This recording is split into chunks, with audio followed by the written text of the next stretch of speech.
নমস্কার। আরো একবার সবাইকে আন্তরিক অভিনন্দন। আজকের এই আলোচনাটি শুধুমাত্র মিথুন রাশি অর্থাৎ জেমিনি সাইনের প্রতিটি মানুষের জন্যই বিশেষ থেকে অতি বিশেষভাবে গুরুত্বপূর্ণ থাকবে, কারণ আজকের এই আলোচনার মধ্যে দিয়ে আমরা জানব আগামী 11ই মার্চ 2026 দেবগুরু বৃহস্পতি বক্র গতি থেকে মার্গী গতিতে প্রবেশ করবেন। দেবগুরুর এই পরিবর্তন মিথুন রাশির মানুষদের জীবনে কোন কোন দিক থেকে কি কিভাবে পরিবর্তন আনবে, কোন কোন দিক থেকে মহা উন্নতির সম্ভাবনা রয়েছে, কিছু ভয়ের কারণ আছে কিনা, সমস্ত কিছু ডিটেলসে আলোচনা করার চেষ্টা করব। তো সম্পূর্ণ ভিডিওটি অবশ্যই দেখুন। আপনি যদি একজন নতুন দর্শক হয়ে থাকেন, এটাই সব থেকে ভালো সময় চ্যানেলটিকে সাবস্ক্রাইব করে নেওয়ার জন্য। তো চলুন আলোচনা শুরু করা যাক। আগামী 11ই মার্চ 2026 দেবগুরু বৃহস্পতি আপনাদের রাশিতে অর্থাৎ মিথুন রাশিতে দেবগুরু বৃহস্পতি এতদিন বক্র গতিতে অবস্থান করছিলেন, এবার মার্গী গতিতে চলে আসবেন। যিনি আপনাদের সপ্তম ভাবের লর্ড, আপনাদের দশম ভাবের লর্ড, অর্থাৎ দাম্পত্য স্থানের যেমন অধিকারী, একই সাথে আপনাদের কর্মস্থানের অধিপতি দেবগুরু বৃহস্পতি। তো এখানে প্রথমত দেবগুরু যখন আপনাদের রাশিতে মার্গী গতিতে চলে আসবেন, দেবগুরুর মার্গী দৃষ্টি পড়তে শুরু হবে আপনাদের পঞ্চম ভাবে, আপনাদের সপ্তম ভাবে, আপনাদের নবম ভাবে। 11 মার্চ দেবগুরু বৃহস্পতি যখন মার্গী গতিতে চলে যাবেন, প্রথমত যে কোনো দিক থেকে পজিটিভনেস আপনাদের মধ্যে অবশ্যই বাড়তে দেখা যাবে। যাদের মধ্যে একটু লেজিনেস কাজ করছিল, ধর্মকর্মের প্রতি অথবা ভগবানের প্রতি আস্থা বিশ্বাসের জায়গাটা কম ছিল, তারা কিন্তু সেই সংক্রান্ত দিক থেকে পজিটিভ অবশ্যই ফিল করবেন। 11 মার্চের পরবর্তী সময় ধর্মকর্মের প্রতি ভগবানের প্রতি আস্থা বিশ্বাস আপনাদের বাড়তে দেখা যাবে। সহজ সরল জীবনযাপন আপনি করতে পছন্দ করবেন। যারা এনজাইটির শিকার হচ্ছিলেন, যাদের মধ্যে ওভার থিঙ্কিং ছিল, তার থেকে আপনি বেরিয়ে আসতে পারবেন। একই সাথে দেখুন দাম্পত্য জীবন নিয়ে যারা সমস্যার মধ্যে ছিলেন, কারণ সপ্তম ভাবের লর্ড দেবগুরু বৃহস্পতি দীর্ঘদিন ধরে বক্র গতিতে ছিলেন।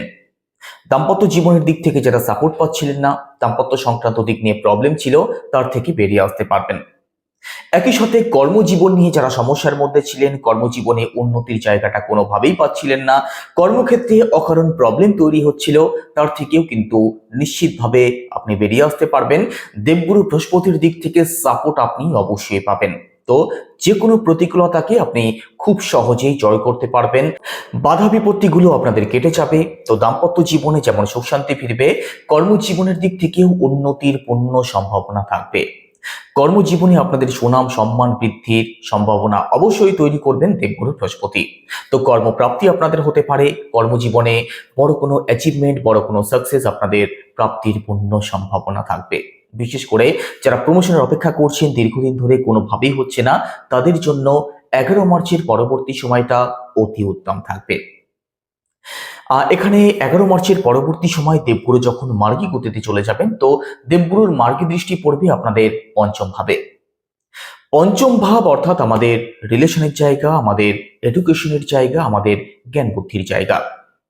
তো এখানে প্রথমত রিলেশনের জায়গাটা আপনাদের বেটার হতে শুরু হবে। রিলেশন নিয়ে যারা সমস্যার মধ্যে আছেন, কোনোভাবেই দুজনের মধ্যে বনিবনা হচ্ছে না, যারা নতুন কোনো রিলেশনের স্বপ্ন দেখছেন, আপনাদের সবার জন্য অত্যন্ত শুভ সময় থাকবে, কারণ দেবগুরুর দৃষ্টিকে অমৃত মনে করা হয়।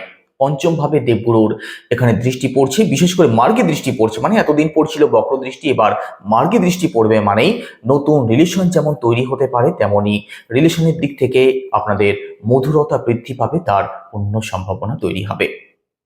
একই সাথে দেখুন ফিফথ হাউস থেকে আমাদের সন্তানকে বিচার করা হয়। সন্তানের দিক থেকে আপনি সাপোর্ট পাবেন। সন্তান প্রাপ্তি অর্থাৎ যারা ফ্যামিলি প্ল্যানিং করতে চাইছেন, আপনাদের জন্য তো অতি উত্তম সময় থাকবে।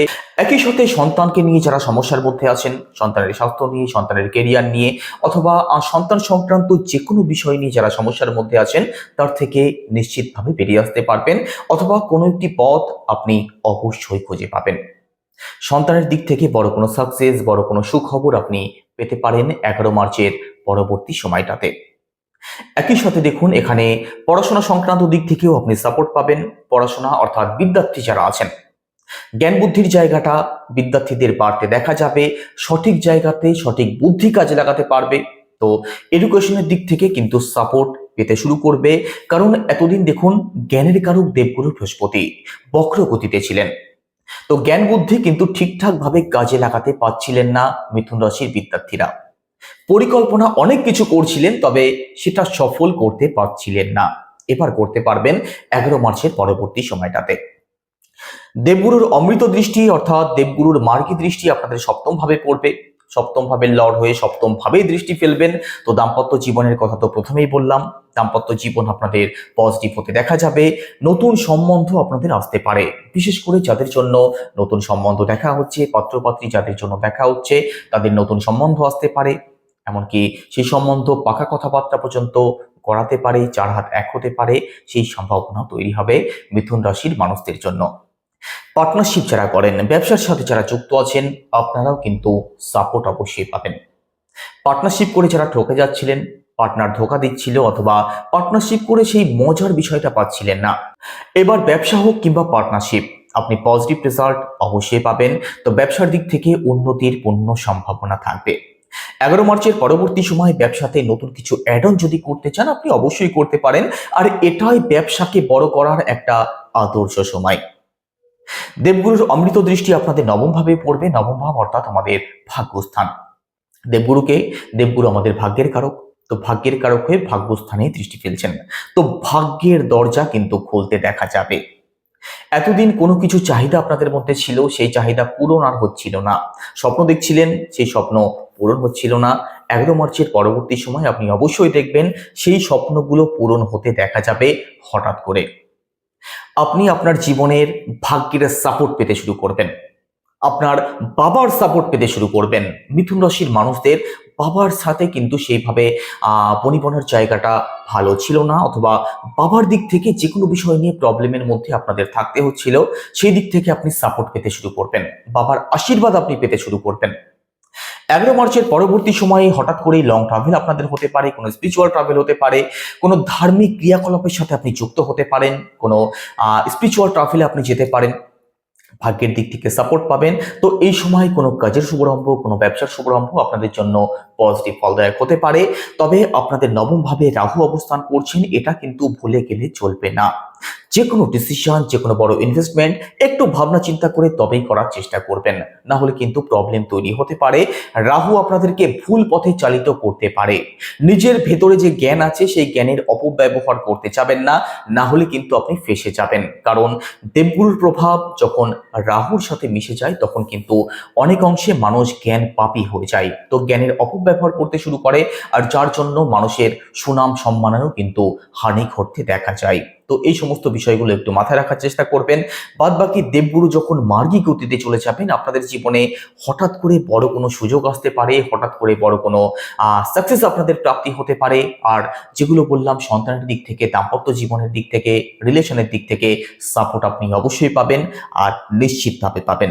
কেমন লাগলো আলোচনা অবশ্যই কমেন্টে জানাবেন। আর সবাই ভালো থাকুন, সুস্থ থাকুন। নমস্কার।